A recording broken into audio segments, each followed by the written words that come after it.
कृपामूर्ती श्री नरसिंह सरस्वती स्वामी महाराज चरित्रामृत अध्याय 2. त्या काळी कुरोपुरामध्ये सर्वत्र विद्वान म्हणून कीर्ती मिळवलेला एक सदाचार संपन्न ब्राह्मण राहत होता. तो वेदशास्त्रामध्ये पारंगत होता. मिळेल त्या दक्षिणेवर संतुष्ट होणाऱ्या त्या ब्राह्मणाकडे आर्थिक सुबत्ता ती कोठून असणार. तथापि अंबिका नामधारक आपल्या पत्नीसह तो समाधानाने कालक्रमणा करत होता. एका वैगुण्याने ते ब्राह्मण जोडपे दुःखी होते. त्यांचे जन्म घेणारे प्रत्येक मूल जन्म घेताच मृत्यूला कवटाळीत होते. अशा प्रकारे एकापाठोपाठ 3 मुलांचा मृत्यू पाहावा लागला. त्यांनी कोण सुचवेल त्या तीर्थक्षेत्रांच्या यात्रा केल्या, व्रतवैकल्ये केली, अनेक साधू संतांची सेवा केली. शेवटी या सर्वांचे फळ म्हणून त्यांचा 4था मुलगा त्यांच्या हाती लागला. पण त्याच्या दुर्भाग्याने तो पूर्णपणे निर्बुद्ध निपजला. विस्मरणाचा भयंकर शाप तो जन्मतःच बरोबर घेऊन आला. त्यामुळे ब्राह्मण जोडपे दुःखी होते. योग्य वयामध्ये ब्राह्मणाने आपल्या त्या मुलाचे मौजीबंधन केले. संध्या आदी नित्यकर्मांचे शिक्षण त्या मुलाला देण्याचा आटोकाट प्रयत्न तो ब्राह्मण करू लागला. पण त्याचे ते सर्व प्रयत्न दगडावर ओतलेल्या जलवत फोल ठरले. तो मुलगा काहीच ग्रहण करू शकत नव्हता. त्याची उपजत निर्बुद्धता त्याच्या शिक्षणाच्या आड येऊ लागली. शेवटी चिडून वैतागून संतापाच्या भरात तो ब्राह्मण आपल्या त्या निर्बुद्ध मुलाला शिकत नाही म्हणून येथेच मारझोड करू लागला. या दैनंदिन होणाऱ्या मारझोडीने त्या मुलाचा करुण आक्रोश, त्याचे रडणे ओरडणे तेवढे मात्र वाढीला लागले आणि शिक्षणाचा उद्देश काही साध्यच होईना. मातेच्या अंतःकरणाला ही मुलाला दैनंदिन होत असलेली मारझोड हे पाहणे शेवटी अशक्य झाले आणि ती आपल्या पतीला म्हणाली, नाथ, मुलाला अमानुषपणे नित्य मारून काय साध्य होणार. त्या बापड्याचा काय दोष. त्याच्या इच्छेने काही तो निर्बुद्ध निपजलेला नाही. आपल्या आणि त्याच्या पूर्वजन्मीच्या कोणत्या तरी महत् पापाचे हे फळ आहे. परमेश्वराने दिलेली ही शिक्षा त्याचेच स्मरण करी शांतपणे भोगून ते पाप संपवणं हेच कर्मप्राप्ती आहे.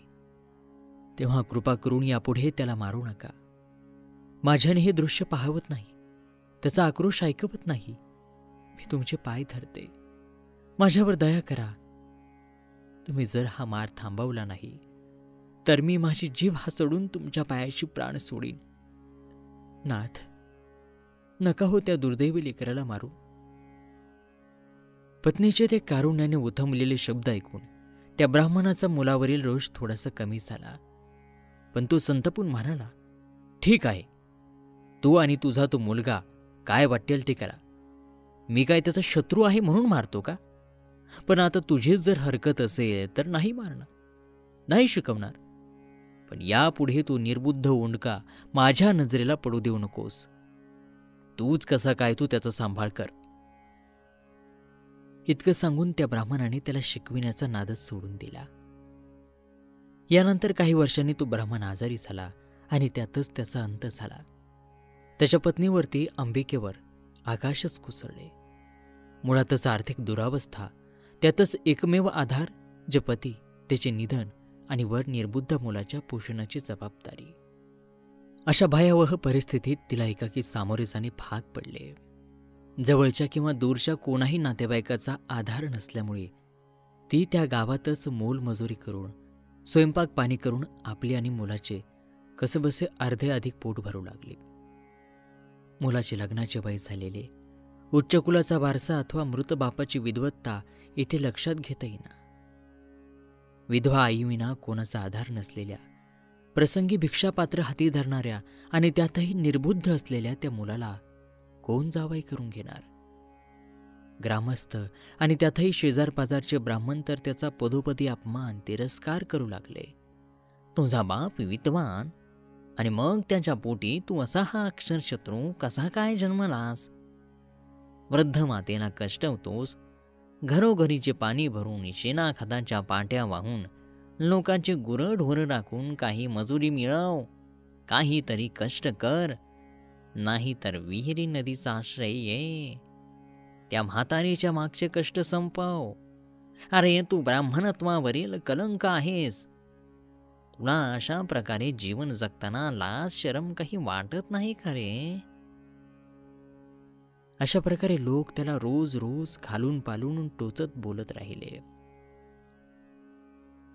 एके दिवशी या लोकनिंदेचे तिरस्काराचे गाठोडे सोबत घेऊन दुःखित अंतकरणाने तो रिकाम्या पोटी घरी परतला. उपाशी पोटी चटईवर आडवा झाला. संपूर्ण रात्र त्याने विचारात तळमळत घालवली. पहाटे पहाटेच तो आईसमोर बसला. ढसाढसा रडू लागला. नदीवर जाऊन तेथे आपले जीवन संपवण्याचा कृतनिश्चय त्याने आईला ऐकवला. अंबिकेलाही पुत्राचे दुःख पाहावेत नव्हते. उपायही सुचत नव्हता. तेव्हा ती म्हणाली, मी तरी एकटीने कसं आणि कशासाठी जगायचं? तेव्हा आपण दोघं आता कृष्णामाईचा आश्रय घेऊ. खूप सोसले आता नाही सोसबत. चल उठ. निर्णय झालाच आहे तर विलंब नको. यावेळी नदीवर वर्दळही नसणार. या आत्महत्येच्या कृतनिश्चयाने भरलेली ती माता पुत्राची जोडी नदीवर जायला निघाली. वाटेत ईश्वराचे नामस्मरण चालूच होते. जाणता अजाणता घडलेल्या पापांबद्दल परमेश्वराची वारंवार क्षमा मागत ती जोडी नदीकाठी आली.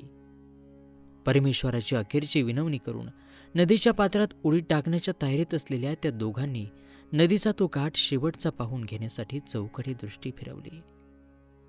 आणि त्याच वेळी श्रीपाद प्रभू स्नानार्थ नदीवर येत असलेले दिसले. त्यांना पाहताच अंबिकेच्या मनामध्ये असा विचार आला की आत्महत्या हे तर पापच आहे. आज ते पाप आपल्याला अगतिक होऊन करावे लागत आहे. तेव्हा दैव योगाने येत असलेल्या प्रभूंना नमन करूया. त्यांना नमन केल्याने या घडणाऱ्या पापाची तीव्रता थोडी तरी कमी होईलच. शक्य झाल्यास या आत्महत्येचा निर्णयाप्रत आपण का आलो हे त्यांना कथन करून त्यांची या कृत्यास अनुमती मिळवू.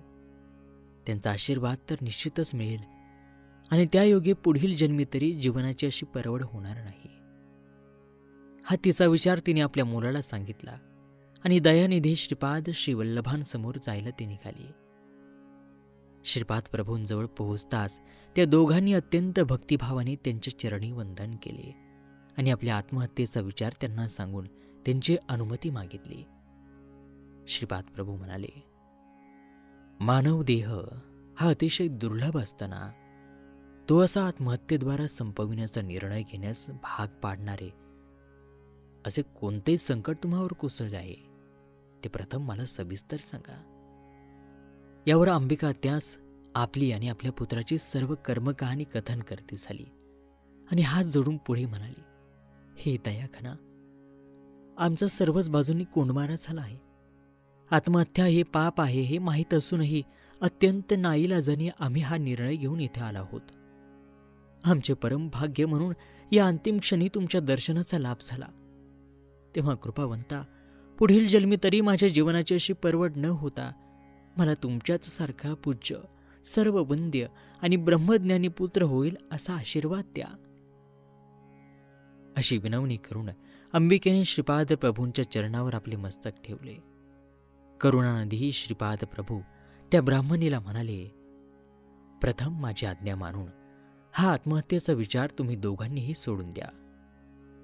आणि हे ब्राह्मणी, तू शनी प्रदोषाच्या व्रताचे मनोभावे पालन कर. प्रदोषमयी भगवान शंकरांची पूजा अर्चा केल्याने तुझे इच्छित मनोरथ पूर्ण होतील. गेल्या युगात गोपींनी याच व्रताचे पालन करून महादेवाला संतुष्ट केले.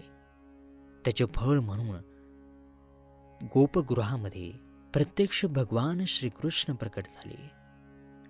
त्यांनी जगत उद्धाराच्या अनेक लौकिक अलौकिक लीला केल्या. तोही या व्रताचे पालन कर, म्हणजे तू जे इच्छितेस तसा पुत्र तुला होईल. माझे तुम्हा दोघांनाही आशीर्वाद आहेत. असे सांगून दयावंत श्रीपाद प्रभूंनी शनिप्रदोषाचे व्रत कसे करायचे त्याबाबतचे सर्व तपशिलासह तिला मार्गदर्शन केले आणि वर तिला विचारले, आता तरी आत्महत्येचा मार्ग सोडून आत्मउन्नतीचा मार्ग अनुसरता येईल काय? या आपल्या प्रश्नाला उत्तराऐवजी अंबिकेच्या तोंडून अस्पष्टपणे फुटलेला हुंदका श्रीपाद प्रभूंच्या कानी पडला. तिचे नेत्र अश्रूंनी डबडबलेले त्यांनी पाहिले. श्रीपाद प्रभूंनी मनातल्या दुःखाचे कारण ओळखले आणि तिच्या पुत्राला आपल्याजवळ बोलावून त्यांनी त्याच्या मस्तकावर आपला हात ठेवला. तुला वेद असताना तू वेदपठण का करत नाहीस असे त्याला विचारून त्याला तेथल्या तेथे वेदपठण करण्याची आज्ञा केली. मोठा चमत्कार झाला. निर्बुद्ध म्हणून ज्ञात असलेला तो ब्राह्मण पुत्र अस्खलितपणे अत्यंत शुद्ध उच्चारपूर्वक वेद वदता झाला. एव्हाना प्रातस्नानार्थ आलेले ग्रामस्थही त्यांच्या अवतीभोवती जमले होते. त्या ब्राह्मण पुत्राचे ते वेदोच्चार त्यांच्याही कानी पडले. श्रीपाद प्रभूंचे अलौकिक सामर्थ्य पाहून त्या सर्वांनी उत्स्फूर्तपणे श्रीपाद प्रभूंचा जय जयकार केला. सर्वांनी त्यांचं वंदन केले. अंबिकेचा आनंद तर गगनात मावेना. श्रीपाद प्रभूंच्या चरणावर मस्तक ठेवून ती म्हणाली, महाराज, तुम्ही खरेखुरे शंकर, महादेव, परमेश्वर आहात. तेव्हा तुमचे हे पावन चरण सोडून अन्य मी कोणाचे अर्चन करू, पूजन मी का करू? हे देवा, तुमचे बोल खोटे होणार नाहीत. मी निष्ठापूर्वक तुमच्या चरणांचे मनोभावी पूजा अर्चना करीत राहील. शनी प्रदोष व्रताचे पालन करतानाही तुमचे चरण नित्य माझ्या ध्यानी राहतील. मला आशीर्वाद द्या कृपावंता. यावर श्रीपाद प्रभूंनी तथास्तु म्हणून लगबगीने स्नानाला ते गेले. अंबिकाही आपल्या पुत्रासह घरी परतली.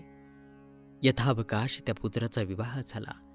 विद्वान म्हणून त्याचा लौकिक सर्वत्र गाजला. तो मोठ्या आनंदात ऐश्वर्यामध्ये आपले जीवन व्यतीत करू लागला.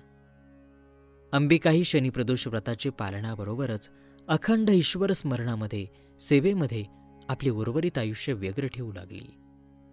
आणि दत्तप्रिय श्रोते हो, याचबरोबर श्री नरसिंह सरस्वती स्वामी महाराज चरित्रामृतातील हा दुसरा अध्याय या ठिकाणी समाप्त होत आहे. उर्वरित दिव्य लीलांनी भरलेला पुढील तिसरा अध्याय लवकरच आपण श्रवण करूयात. तोपर्यंत नमस्कार, धन्यवाद. श्री गुरुदेव दत्त.